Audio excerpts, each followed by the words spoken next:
Hi everyone, this is Will from Global Geckos. This is the first in a new series of videos which we're going to be putting up all about introducing species just on a general level. We get asked by a lot of people that come into our store, oh, what's going to be a good first pet? Can you talk me through some of the options in terms of lizards or snakes or amphibians? So we're going to put together this little series just to show you sort of just basic highlights of different species which may be appropriate as a first time pet.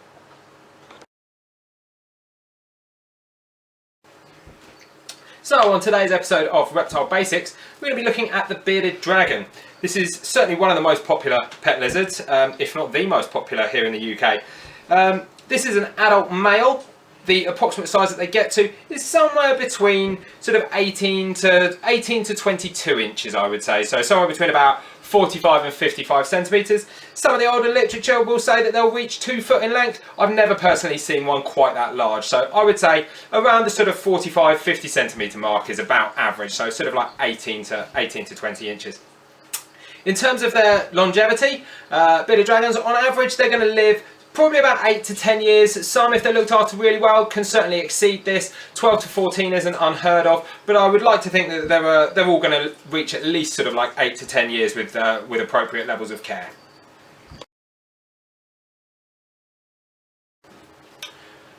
Bearded dragons in the wild originate from Australia. They can be found in a wide variety of habitats, so anything from sort of like quite arid desert-like environments all the way through to shrubland and even sort of almost sort of like tropical forested kind of environments.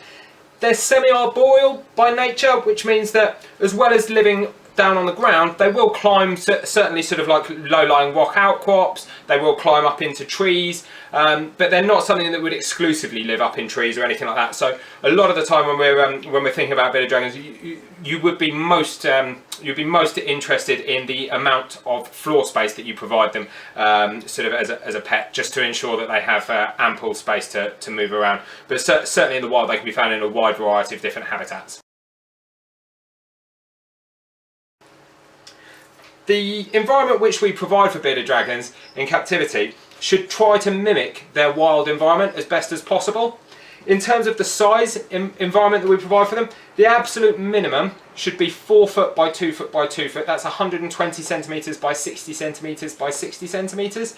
So that's length by height by depth. That said though, bigger enclosures are always going to be better, and there's a growing trend moving towards providing 5 by 2 enclosures and even 6 by 2 enclosures for a lot of bearded dragons these days. As you can see, they are quite active and do enjoy sort of climbing around. Having a suitable sized enclosure is just the first part of looking after a bearded dragon. You then need to consider how you're going to control that environment for them, so that you provide them with adequate heating and lighting just to promote their optimal health. They are a diurnal species, so they would be out and actively basking during the day, so they do need access to a relatively powerful high intensity spotlight. That should always be controlled via a thermostat, just so that you have some means of regulating the temperature. And at the warmest point in their tank, immediately below that basking site, it should be reaching at least sort of 40 degrees centigrade in terms of temperature. So somewhere between 40, 45 degrees, that's the kind of basking temperatures that you're going to want to provide them. And then the cooler areas of the tank should be down. They should certainly be below 30 degrees in the cooler areas of the tank. So somewhere sort of between about 26 to 28 degrees at the cooler end of the enclosure is what you're aiming for. From a lighting perspective, being diurnal, they have quite high requirements for UV lighting. This is normally provided through the means of a fluorescent strip light. Some of the best ones on the market these days are the T5 lights by companies such as Arcadia. Those are the ones which we use personally.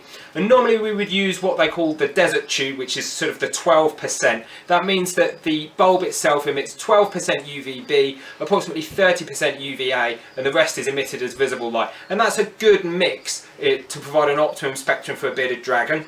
In terms of setting up their enclosure, you should always try and make sure there's at least sort of 8 to 10 inches, so that's approximately sort of like 20 to 25 centimetres between the bottom of the basking bulb and where the dragon itself is going to bask. You don't want them getting too close to the bulb and running the risk of burns.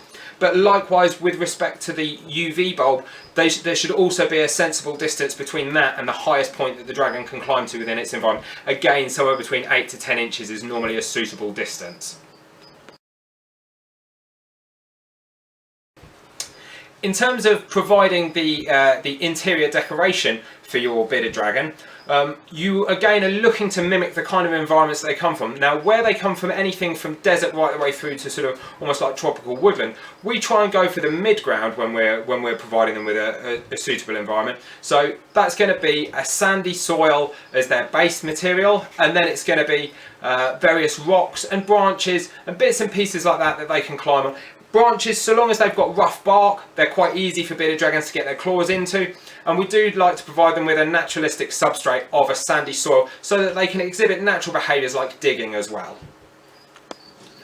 When it comes to providing live plants in your bearded dragon enclosure, one thing to bear in mind is that because they're omnivorous, they will also eat plant matter, so you do need to make sure that the varieties of plant that you use are going to be safe should they be consumed by your bearded dragon.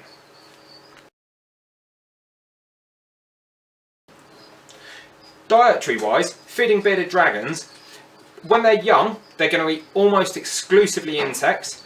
As they mature, as they age, they undergo a natural dietary transition from eating more insects and less plant matter to gradually becoming progressively more herbivorous as they get older. Adults are still omnivores, they will still eat insects, but certainly they should be encouraged to eat more plant matter as they grow. So when they're young, we feed them things like crickets, locusts, occasional worms, so that could be mealworms, calciworms, waxworms as a treat. But then as they get older, we're going to introduce progressively larger amounts of mixed leafy greens into their diet. So that's going to be members of the brassica family, so kales and cabbages and things like that. And then things such as watercress, rocket, some of the slightly more aromatic flavours they tend to like. And fresh herbs, that's often one which they quite enjoy as well. So they can eat all of those sorts of things along with things such as bell peppers, baby corn. We try not to give them too much in the way of fruit, just because the large amounts of sugar in fruit not necessarily always the best thing for them. But again, they can have it as an occasional treat. The same is true for feeding rodents. You will read or see about people feeding sort of baby pinky mice to bearded dragons. Although they can eat them, is not necessarily in their best interest, just because they're very, very high in calorific content. And one of the most common health complaints that we see in bearded dragons is actually that they're obese or certainly overweight. So it's probably best to avoid feeding things like pinky mice unless there's a specific reason to do so. As well as ensuring that your bearded dragon gets a balanced diet, you also need to consider the use of dietary supplements. Bearded dragons, like all reptiles, do still need an additional source of dietary calcium. If you're using the correct lighting to provide them with UV, certainly if you're using the ones like we recommended earlier on in this video, the T5 range, that should provide them with adequate levels of UV to synthesize their own vitamin D3. So the supplements that you use shouldn't need to include dietary D3, but a good calcium base with additional multivitamins and minerals probably is still going to be beneficial rather than just pure calcium. One of the final points to cover is interaction. Now, obviously, bearded dragons, they are one of the most popular because they're a very, very interactive pet reptile. They're about as close to domesticated as any reptile is. As you can see, the entire time I've been talking today, this guy here, he's just been quite happily climbing around all over me.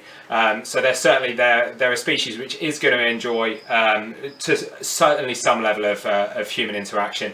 And again, letting them outside of their enclosure to have an explore around the house, and again in the garden as well. Certainly during nice weather they will enjoy being in the garden, but it's probably best to ensure that they're in something just to make sure that they can't sort of run off if you take your eyes off them for a few minutes. And obviously if they're in the garden, do remember to provide a source of shade for them as well.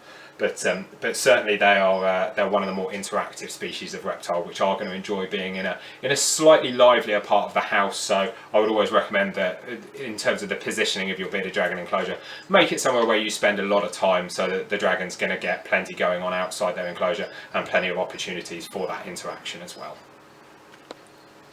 So that just about sums up all we've got time for today on our introduction with bearded dragons. Do subscribe and let us know in the comments if there's other facts and things that you would like to know about bearded dragons.